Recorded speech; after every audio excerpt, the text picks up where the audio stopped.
السلام عليكم ورحمة الله تعالى وبركاته. نتمنى يا ربي تكونوا بخير وعلى خير وبصحة جيدة وانتم كتشوفوا هذا الفيديو على قناة عقارات النور، قناة اللي كتهتم بكل ما هو عقار.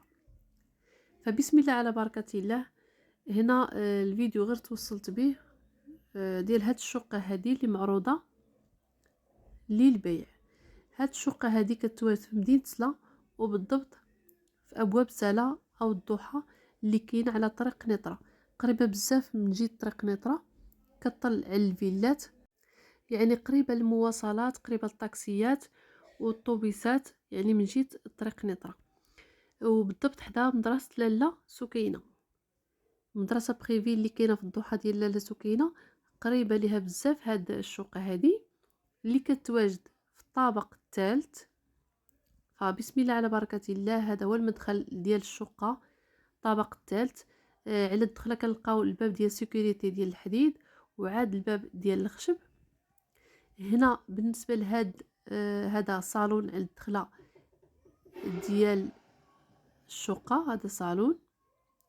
الدار كتكون من صالون وجوج بيوت وواحد نقول واحد السيجور صغير حدا الباب، غير هي مولات الدار واحد البيت من البيوت بحال حلاتو على شكل صالون، يعني او بيت الجلاس اللي كيجلسوا فيه. فهذه هي الدخله ديال الدار، فيه واحد جليسه صغيره ممكن تجي فيه حتى صالامونجي. وهذا كولوار جا طويل على هذا الشكل بلي سبوت وبالقبص. الدار صالحين مواليها بلي سبوت وبالقبص ومصبوغه مزيان. وهنايا بالنسبه للكوزينه جات على هذا الشكل بلي بلاكار.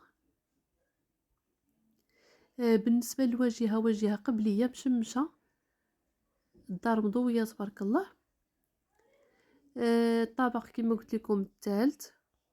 بالنسبه للمساحه ديال هذه الشقه، المساحه ديالها 48 متر كاري. وعلى حسب ما قالت لي صاحبه هذه الشقه هذه، قالت لي زعما المتراج ديالها اكثر من اللي كاين في الورق. قالت لي المتراج ديالها تقريبا 54 متر كاري. فكما كتلاحظوا هذا هو البيت اللي قلت لكم كان بيت وطيحات داك الحيط ولا رجعته على شكل صالون محلول على هذا الشكل هذا. فكما كتلاحظوا كاينين جوج ديال الكليمه في هذه الشقه هذه، كليماتيزور بيت ناس وكليماتيزور في هذا الصالون الصغير هنا. وها هي الكليمه الثانيه في بيت ناس، المهم بيت ناس بلي سبوت بالكابس بهاد الاضواء ديال الليد. المهم هذه هي الشقه. وكاين واحد دريسينغ اللي كان كما قالت لي السيده كان حمام ورجعته دريسينغ، كاين هنا على الباب ديال البيت نعاس. المهم هذه هي الشقه اللي معروضه اليوم للبيع بثمن 34 مليون وقابله للنقاش. هذا الشيء اللي كاين بالنسبه للثمن. حنا ما عندناش دخل في الثمن. الثمن كيبقى قابل للتفاوض او قابل للنقاش. يعني مهما كنقولوا قابل للنقاش، يعني فاش كيكون شي حد انتريسي وعجباتو الدار يجلس مع اصحاب الشقه وكتفاوضوا وكتوصلوا لواحد الثمن اللي كيرضي كلا الطرفين. دويره نقيه تبارك الله. هذا هو الدريسينغ اللي قلت لكم، كان حمام ورجعته مولات الدار دريسينغ. وكاين واحد الفاسك وسط الدار فيه لي بلاكار، حتى هو من بلاكار من التحت واحد السده الفوق اللي هو هذا. المهم الدار زوينه تبارك الله، الله يجعل بركه. اللي عجباتو يتواصل معنا في هذا الرقم اللي كاين اسفل الفيديو، وان شاء الله ما يكون غير الخير. كما قلت لكم الثمن 34، ولكن اكيد قابل للنقاش. يلا خليتكم على خير، الى فيديو قادم ان شاء الله.